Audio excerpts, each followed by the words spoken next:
cómo superar la pérdida de un ser querido con la ayuda de Jesús. ¿Alguna vez has sentido que el mundo se detiene cuando pierdes a alguien que amas? ¿Te has preguntado cómo seguir adelante cuando parece que una parte de ti se ha ido para siempre? ¿Has mirado al cielo preguntándote dónde está Dios en medio de tu dolor? Enfrentar la pérdida de un ser querido es quizás uno de los desafíos más profundos que experimentamos como seres humanos. Ese vacío que queda, esas conversaciones inconclusas, esos planes que nunca llegarán a realizarse. Todo ello nos sumerge en un océano de emociones que a veces parece no tener orilla.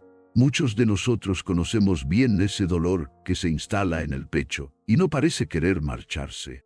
Esas noches en que los recuerdos nos visitan y las lágrimas fluyen sin control. Esos momentos en que nos preguntamos si algún día volveremos a sentirnos completos.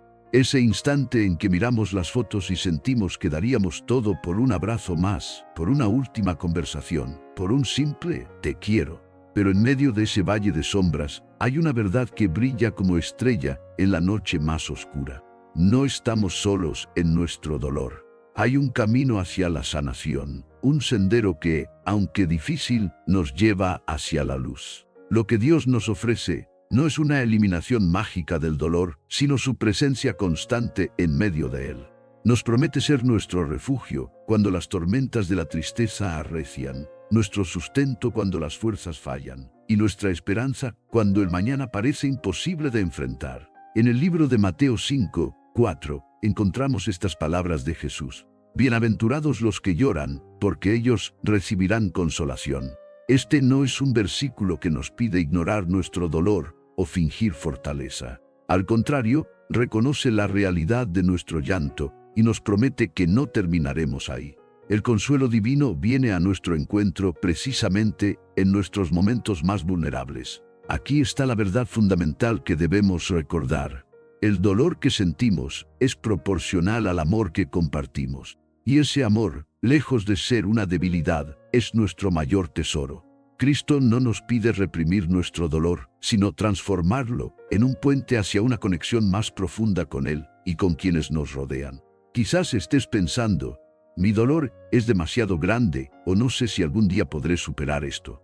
Estas dudas son naturales, son parte del proceso, pero te invito a dar un paso de fe, a creer que hay un propósito incluso en nuestros momentos más oscuros, y que Dios puede usar nuestras heridas para sanar a otros. Oremos juntos. Señor Jesús, tú que conoces el dolor de la pérdida, que lloraste por tu amigo Lázaro, acércate hoy a nuestros corazones quebrantados. Danos la fuerza para avanzar un día a la vez, la sabiduría para honrar la memoria de quienes amamos, y la esperanza de que un día comprenderemos tu plan perfecto.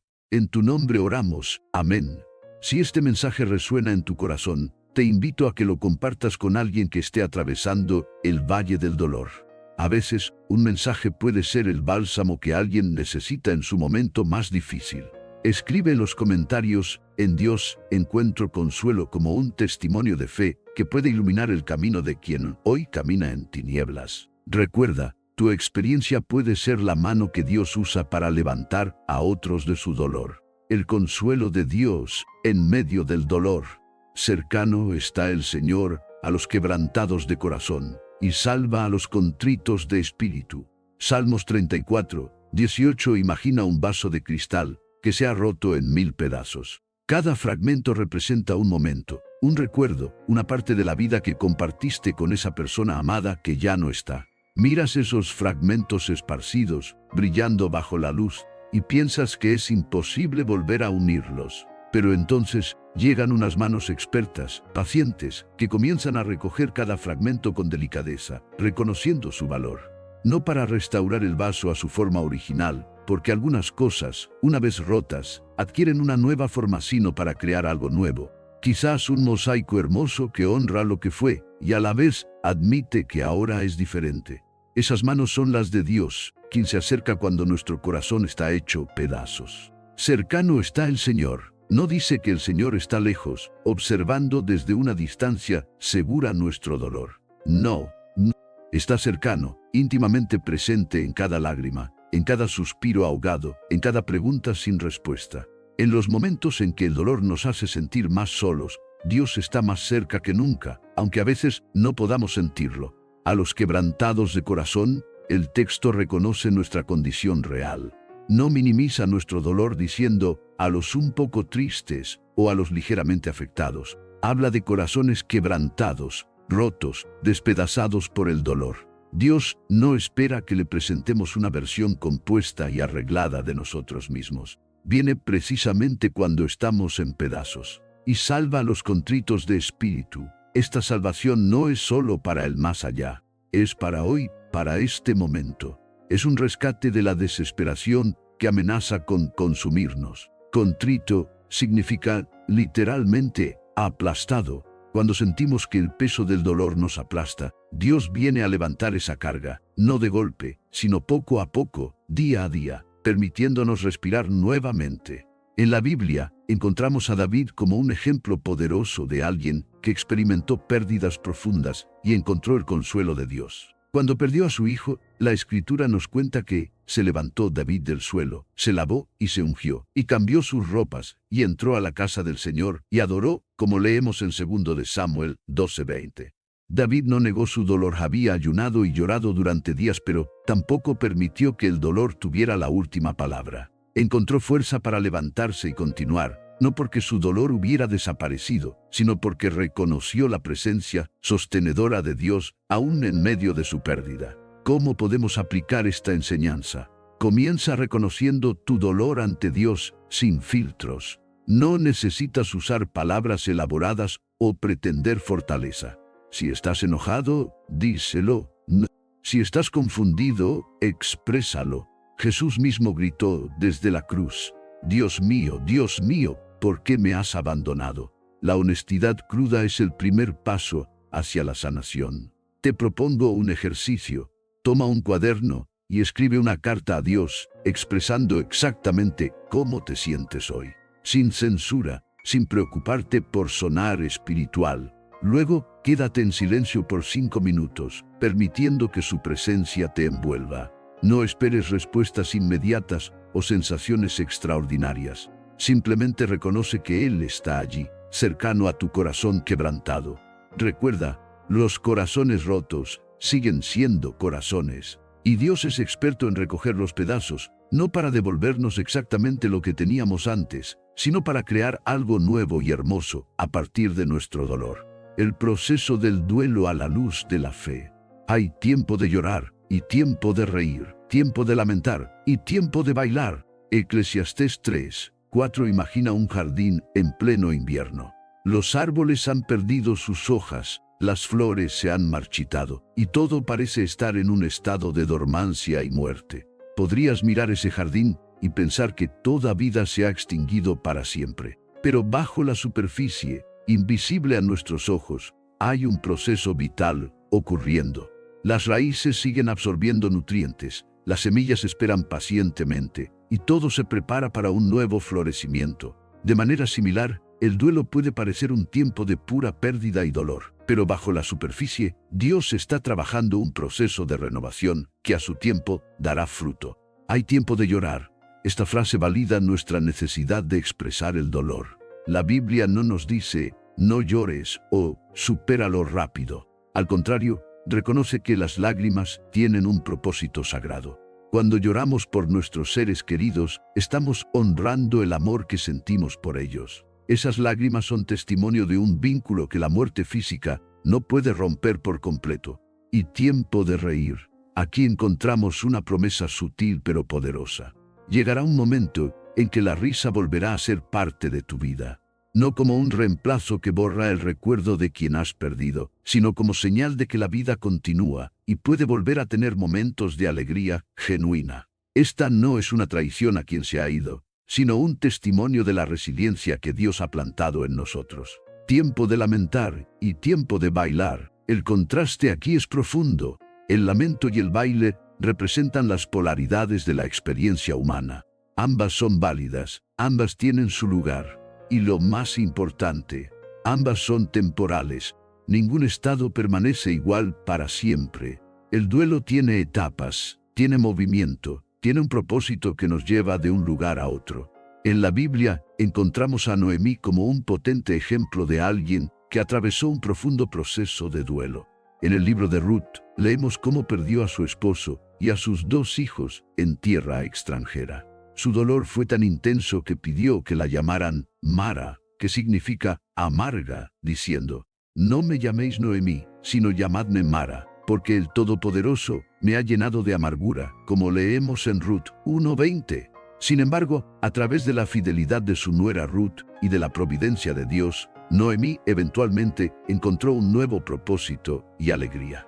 Al final del libro, las mujeres de Belén le dicen: «Bendito sea el Señor, que no te ha dejado hoy sin pariente cercano», celebrando el nacimiento de su nieto Obed. El camino de Noemí desde el lamento hasta una nueva forma de gozo ilustra perfectamente cómo Dios honra cada etapa del proceso de duelo. ¿Cómo podemos aplicar esta enseñanza? Primero, dándonos permiso para sentir cada emoción que surge en el camino del duelo. Rabia, tristeza, confusión, incluso momentos inesperados de paz o alegría. Cada una de estas emociones tiene un propósito en nuestro proceso de sanación. Segundo, reconociendo que el duelo no es lineal, habrá días mejores seguidos de días difíciles, y eso es normal. La fe no acelera artificialmente este proceso, sino que nos da un fundamento seguro mientras lo atravesamos. Te propongo un ejercicio. Crea un diario de estaciones, donde cada día anotes brevemente dónde te encuentras en tu proceso. Sí, es un día de llorar, de recordar en silencio, o quizás un día donde sentiste un rayo de esperanza. Sin juzgar ninguna estación como mejor o peor, simplemente reconociendo que todas son parte del viaje. Al revisarlo con el tiempo, podrás ver el movimiento de la mano de Dios en tu proceso. Recuerda, así como las estaciones de la naturaleza tienen un propósito, también las estaciones de tu alma. Confía en que el Dios que hace florecer los jardines después del invierno más crudo, puede también hacer que de tu dolor brote nueva vida a su tiempo. La esperanza de la resurrección. Pero no queremos, hermanos, que ignoréis acerca de los que duermen, para que no os entristezcáis como los otros que no tienen esperanza. Porque si creemos que Jesús murió y resucitó, así también traerá Dios con Jesús a los que durmieron en él. Primera de Tesalonicenses 4, 13 y 14. Imagina que estás en una sala de espera. La puerta por la que tu ser querido ha pasado está cerrada y no puedes ver qué hay al otro lado. Todo lo que tienes son las palabras de alguien confiable que te asegura que al otro lado hay luz, hay paz, hay vida en abundancia.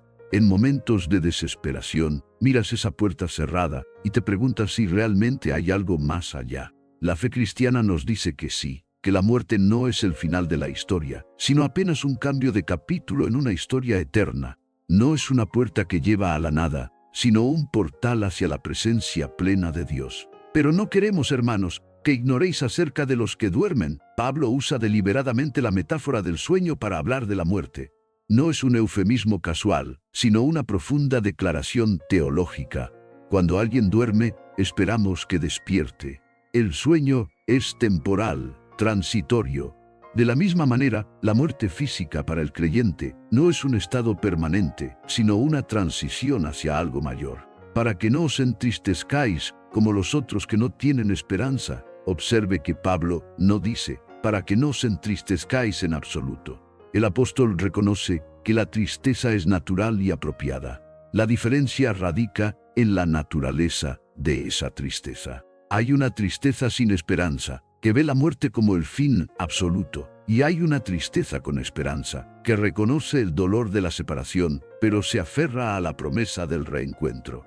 Porque si creemos que Jesús murió y resucitó, aquí está el fundamento de nuestra esperanza. No es un pensamiento positivo, no es una filosofía humana para consolarnos. Es un hecho histórico, la resurrección de Jesús. Si Él venció la muerte, entonces la muerte ha perdido su poder definitivo. La resurrección de Cristo es la garantía de nuestra propia resurrección. Así también traerá Dios con Jesús a los que durmieron en Él. Esta es una promesa concreta. Nuestros seres queridos que han muerto en Cristo no están perdidos para siempre. Están con Él, y cuando Él regrese, vendrán con Él. La separación es dolorosa pero temporal. En los Evangelios encontramos el conmovedor relato de María y Marta, enfrentando la muerte de su hermano Lázaro.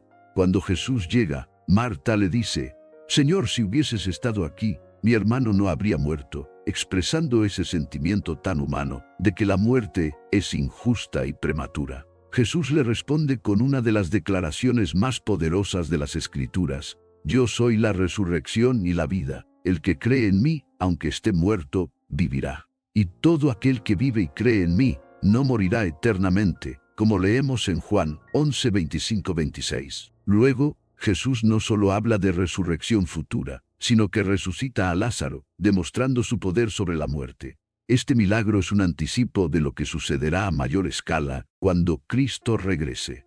¿Cómo podemos aplicar esta enseñanza? La esperanza de la resurrección no elimina el dolor del duelo, pero le da un contexto diferente. Podemos honrar a nuestros seres queridos, recordándolos no solo por lo que fueron, sino por lo que serán cuando los volvamos a ver. Podemos encontrar consuelo en saber que nuestra separación, aunque dolorosa, no es definitiva. Te propongo un ejercicio.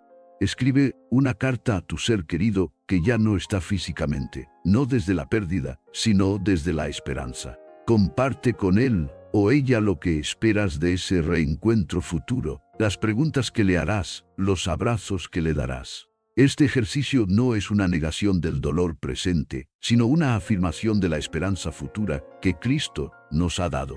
Recuerda, la muerte puede separarnos temporalmente, pero el amor de Cristo es el puente eterno que ni siquiera la muerte puede destruir. No estamos diciendo adiós para siempre, sino hasta luego por un tiempo, transformando el dolor en propósito. Y sabemos que a los que aman a Dios, todas las cosas les ayudan a bien, esto es, a los que conforme a su propósito son llamados. Romanos 8:28. Imagina un alfarero trabajando con arcilla. Toma un trozo informe y comienza a moldearlo con sus manos. A veces presiona con fuerza, otras acaricia suavemente la superficie. En ocasiones parece que está destruyendo lo que antes había formado, pero su visión es clara. Ve la hermosa vasija final, incluso cuando el resto solo ve arcilla maltratada. Así trabaja Dios en nuestras vidas cuando estamos quebrantados por el dolor. Cada lágrima, cada momento de angustia, cada pregunta sin respuesta está en sus manos. No desperdicia ninguna de nuestras experiencias, ni siquiera las más dolorosas. Como el alfarero experto, puede transformar nuestro sufrimiento en algo con propósito y belleza. Y sabemos que a los que aman a Dios, esta promesa no es para todos en general, sino específicamente para aquellos que mantienen una relación de amor con Dios. Amar a Dios no significa sentir siempre emociones positivas hacia Él, especialmente en tiempos de dolor profundo. Significa mantener la confianza en su carácter, incluso cuando no entendemos sus caminos. Es elegir orientar nuestra vida hacia Él, a pesar de las circunstancias. Todas las cosas les ayudan a bien. Observe que no dice que todas las cosas sean buenas en sí mismas. La muerte de un ser querido no es buena. El dolor del duelo no es bueno. La soledad y el vacío que sentimos no son buenos. Pero Dios, en su infinita sabiduría y poder, puede hacer que incluso estas realidades dolorosas cooperen para un propósito mayor, un bien que quizás ahora no podemos ver plenamente. Esto es, a los que conforme a su propósito son llamados. Aquí encontramos una clave. Hay un propósito divino que trasciende nuestras circunstancias inmediatas. Ese propósito incluye nuestra transformación a la imagen de Cristo, nuestro crecimiento espiritual y nuestra capacidad para consolar a otros con el consuelo que nosotros mismos hemos recibido. En la Biblia, José es un ejemplo extraordinario de alguien que experimentó pérdidas tremendas, pero cuyo dolor fue transformado en propósito. Vendido como esclavo por sus propios hermanos, injustamente encarcelado, separado de su padre que lo amaba, José pasó años en condiciones que parecían sin sentido. Sin embargo, al final de su historia, pudo decir a sus hermanos: «Vosotros pensasteis hacerme mal, pero Dios lo encaminó para bien, para hacer lo que vemos hoy, para mantener con vida a mucho pueblo», como leemos en Génesis 50:20. José no minimizó el mal que había sufrido, pero reconoció que Dios había tejido ese sufrimiento en una historia más grande de redención y rescate. ¿Cómo podemos aplicar esta enseñanza? Primero, dándonos permiso para hacer las preguntas difíciles. ¿Por qué, Dios? ¿Dónde estabas? ¿Qué sentido tiene esto? Estas preguntas no son señal de falta de fe, sino parte del proceso de búsqueda de significado. Segundo, permaneciendo abiertos a las formas inesperadas en que Dios puede usar nuestra experiencia de pérdida para traer sanidad o propósito a nuestra vida y a la de otros. Te propongo un ejercicio. Identifica un aspecto de tu experiencia de pérdida que te ha hecho más compasivo, más consciente del dolor ajeno o más apreciativo de la vida. Escríbelo y reflexiona sobre cómo Dios podría usar esta nueva sensibilidad para bendecir a otros. Tal vez sea a través de una palabra oportuna a alguien que sufre, o una nueva capacidad de estar presente sin juzgar el dolor ajeno. Recuerda, Dios no causa nuestro dolor, pero promete redimirlo. No desperdicia ninguna lágrima, ninguna noche de insomnio, ningún momento de desesperación. Como el maestro tejedor, incorpora incluso los hilos más oscuros de nuestra experiencia en un tapiz más grande y hermoso, cuyo diseño completo aún no podemos ver. La comunidad como red de apoyo en el duelo.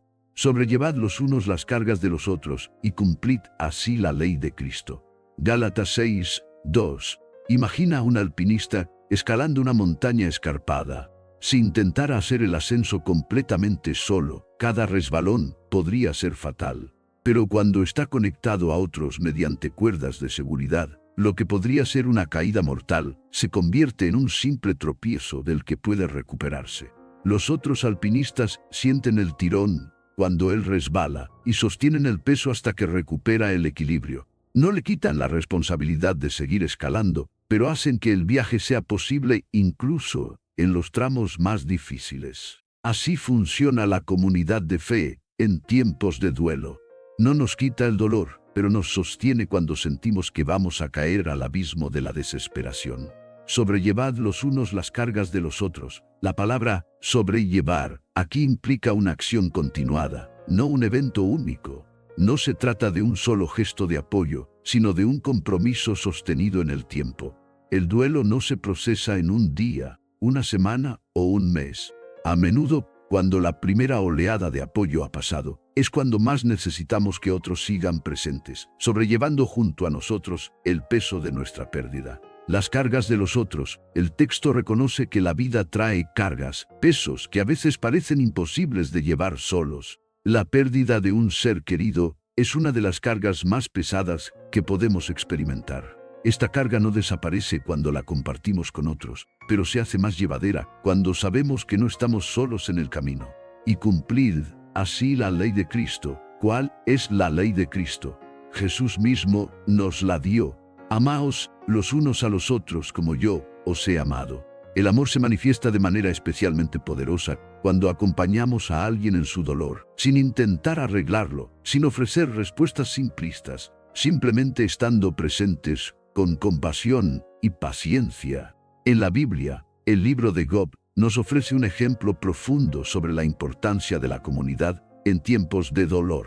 Cuando Job perdió a sus hijos, sus posesiones y su salud, sus amigos vinieron a acompañarlo, y se sentaron con él en tierra por 7 días y 7 noches, y ninguno le hablaba palabra, porque veían que su dolor era muy grande, como leemos en Job 2:13. Es significativo que el momento más efectivo del acompañamiento de sus amigos fue cuando simplemente estuvieron presentes, en silencio, reconociendo la magnitud de su dolor. No ofrecieron explicaciones teológicas, no intentaron arreglar su situación, simplemente estuvieron allí, compartiendo su dolor. ¿Cómo podemos aplicar esta enseñanza? Si eres quien está en duelo, permite que otros compartan tu carga. Esto requiere vulnerabilidad y la disposición a dejar que otros vean tu dolor, lo cual puede ser difícil en una cultura que valora la independencia y la fortaleza. Si eres quien acompaña a alguien en duelo, no subestimes el poder de tu presencia constante.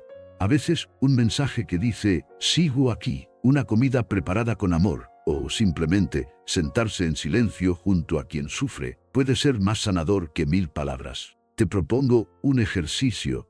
Identifica 3 personas en quienes puedas apoyarte genuinamente durante este tiempo. Pueden ser amigos, familiares, hermanos en la fe o incluso un consejero profesional. Comparte con ellos específicamente cómo pueden ayudarte. Tal vez necesitas a alguien que te escuche sin juzgar, alguien que te ayude con tareas prácticas o alguien que simplemente te acompañe en silencio. Si te cuesta pedir ayuda, recuerda que permitir que otros te apoyen es darles la oportunidad de ser las manos y pies de Cristo en tu vida. Recuerda, Dios nunca diseñó el duelo como un camino solitario.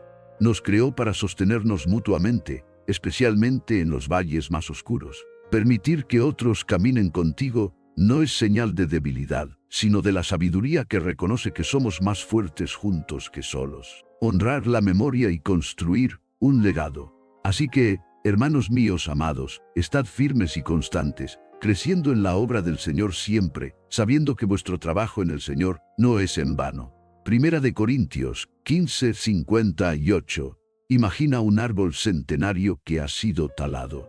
Su tronco ya no se eleva majestuoso hacia el cielo, y podríamos pensar que su historia ha terminado. Sin embargo, si miramos con atención, vemos que sus semillas han germinado alrededor, creando un círculo de nuevos árboles jóvenes. Sus raíces siguen entrelazadas con el bosque, nutriendo la tierra. La madera de su tronco quizás ahora forma parte de un hogar, un mueble, un instrumento musical.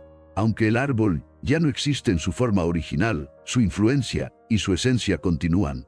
De manera similar, cuando perdemos a un ser querido, su vida física termina, pero su influencia, sus enseñanzas y el amor que compartieron continúan teniendo impacto a través de nosotros. Así que, hermanos míos amados, Pablo comienza esta exhortación con una expresión de afecto profundo. En tiempos de duelo, necesitamos recordar que somos amados por Dios y por nuestra comunidad.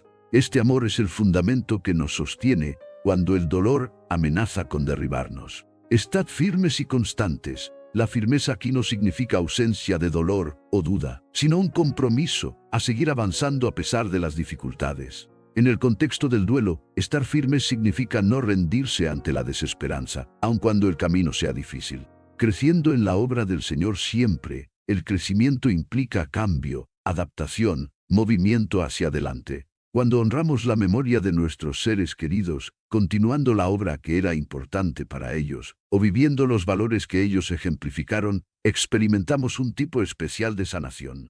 Sabiendo que vuestro trabajo en el Señor no es en vano, hay pocas cosas más dolorosas que sentir que la vida de alguien que amamos ha sido en vano, que su sufrimiento no tuvo propósito, que su partida prematura dejó promesas sin cumplir. Este versículo nos asegura que nada de lo que se hace en el Señor, ningún acto de amor, ningún sacrificio, ninguna palabra de ánimo se pierde jamás. En las Escrituras, encontramos a Ruth como un ejemplo conmovedor de alguien que honró el legado de su familia. Después de la muerte de su esposo, Ruth le dice a su suegra Noemí: «No me ruegues que te deje y me aparte de ti, porque a donde quiera que tú fueres, iré yo, y donde quiera que vivieres, viviré. Tu pueblo será mi pueblo, y tu Dios mi Dios», como leemos en Ruth 1:16. Ruth eligió continuar el legado de la familia de su esposo, honrando sus tradiciones y su fe. A través de su fidelidad, no solo encontró un nuevo propósito para su vida, sino que se convirtió en parte del linaje del rey David y, eventualmente, del Mesías mismo. Su historia nos muestra cómo honrar a quienes hemos perdido puede abrir caminos inesperados hacia el futuro. ¿Cómo podemos aplicar esta enseñanza? Podemos honrar la memoria de nuestros seres queridos, no solo recordando quiénes fueron, sino también viviendo, de manera que sus valores y pasiones continúen teniendo impacto en el mundo. Esto puede tomar muchas formas.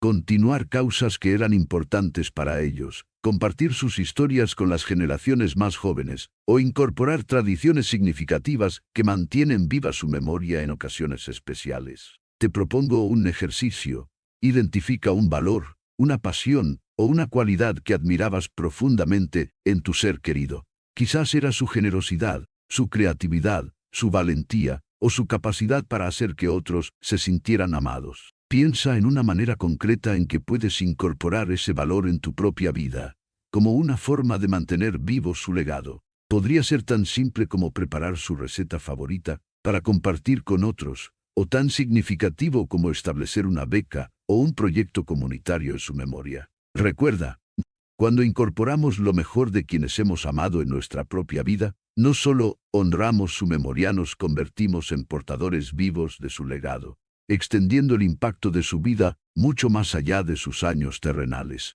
El consuelo definitivo, la promesa del reencuentro. Enjugará Dios toda lágrima de los ojos de ellos, y ya no habrá muerte, ni habrá más llanto, ni clamor, ni dolor, porque las primeras cosas pasaron. Apocalipsis 21:4. Imagina un día de reencuentro.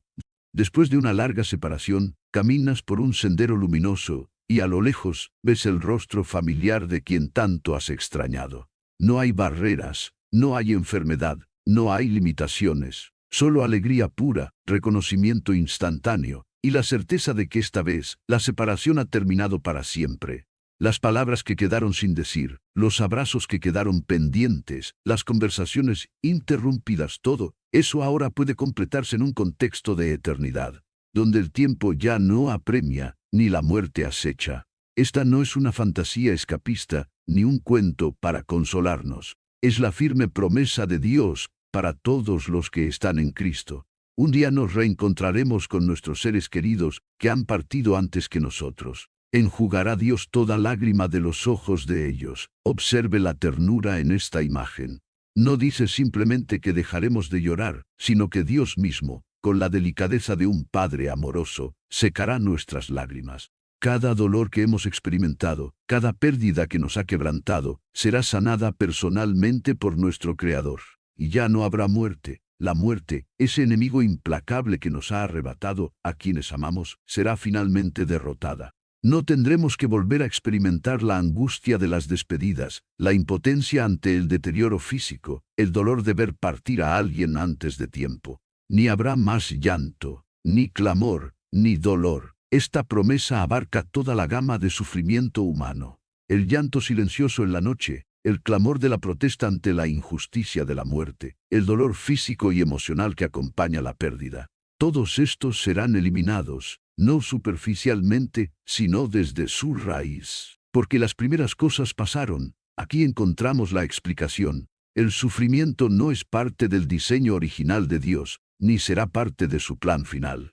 Las primeras cosas, este orden creado pero caído, marcado por el pecado, y sus consecuencias darán paso a una nueva creación, donde la armonía será restaurada. En los Evangelios encontramos un poderoso anticipo de este reencuentro en la historia de Jesús y Lázaro. Cuando Jesús se encuentra con María después de la muerte de su hermano, el texto nos dice que se conmovió en espíritu y se turbó, y que Jesús lloró, como leemos en Juan 11:33. A pesar de saber que estaba a punto de resucitar a Lázaro, Jesús lloró. Este detalle nos muestra que Jesús comprende profundamente el dolor de la separación, incluso cuando sabe que es temporal.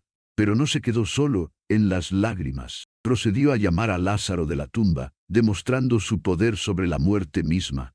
Este milagro nos da un atisbo de la gran resurrección que nos espera, cuando todos los que están en Cristo serán llamados a una vida nueva y eterna. ¿Cómo podemos aplicar esta enseñanza? La promesa del reencuentro no es una excusa para negar nuestro dolor presente, sino un ancla de esperanza que nos sostiene mientras navegamos por las turbulentas aguas del duelo. Podemos permitirnos sentir plenamente nuestra pérdida, sabiendo que no tendrá la última palabra. Podemos vivir con la mirada puesta en la eternidad, sin que eso signifique escapar de nuestras responsabilidades presentes. Te propongo un ejercicio. Dedica un tiempo a visualizar el reencuentro con tu ser querido en la presencia de Dios, no como un ejercicio de fantasía, sino como un acto de fe, basado en las promesas de la Escritura. ¿Qué le dirás? ¿Cómo imaginas ese momento? Escribe una breve reflexión sobre esta esperanza y cómo influye en tu manera de vivir hoy. Recuerda, mientras caminamos en este valle de sombras, no vemos el panorama completo. Pero un día, cuando estemos en la presencia de Dios, entenderemos plenamente su plan. Hasta entonces, avanzamos con fe, sostenidos por la esperanza del reencuentro y la certeza de que, en Cristo, la muerte no tiene la última palabra. Si este mensaje ha resonado en tu corazón, te invito a que le des me gusta y lo compartas con alguien que esté atravesando el valle del dolor. A veces, En los momentos más oscuros de nuestra vida, Dios usa un mensaje, una palabra o un testimonio para encender una pequeña luz de esperanza que puede marcar toda la diferencia. Quizás conoces a alguien que ha perdido recientemente a un ser querido y se pregunta cómo seguir adelante. Compartir este mensaje podría ser el abrazo que Dios quiere darle a través de ti. Te animo también a compartir tu propio testimonio en los comentarios. ¿Cómo te ha sostenido Dios en tiempos de pérdida? ¿Qué versículo, qué promesa, qué verdad ha sido tu ancla en la tormenta? Recuerda que tu historia no es solo tuya, es parte del gran testimonio de la fidelidad de Dios. Lo que has aprendido en el valle de sombras puede ser precisamente la luz que guíe a otro por su propio camino de duelo. No subestimes el poder sanador de las palabras. Yo también pasé por ahí, y puedo decirte que hay esperanza. En este camino de sanación, recuerda que no estás solo. Jesús, quien lloró ante la tumba de su amigo Lázaro, comprende perfectamente tu dolor. Él, que experimentó la separación más profunda cuando clamó, Dios mío, ¿por qué me has desamparado? Conoce la soledad del duelo, pero también es el mismo Jesús que conquistó la muerte, que prometió preparar un lugar para nosotros, y que un día enjugará toda lágrima de nuestros ojos. Que el Dios de toda consolación te abrace hoy en tu dolor. Que te muestre su rostro cuando las tinieblas parezcan impenetrables. Que susurre su amor a tu corazón cuando el silencio de la ausencia sea ensordecedor. Que te conceda paz para los días difíciles, fortaleza para los momentos de debilidad y esperanza cuando el futuro parezca incierto. Y que un día, cuando llegue el glorioso momento del reencuentro, comprendas plenamente que cada lágrima, cada pregunta sin respuesta y cada momento de dolor han sido redimidos en su plan perfecto. En el nombre de Jesús, nuestro Salvador y esperanza eterna. Amén.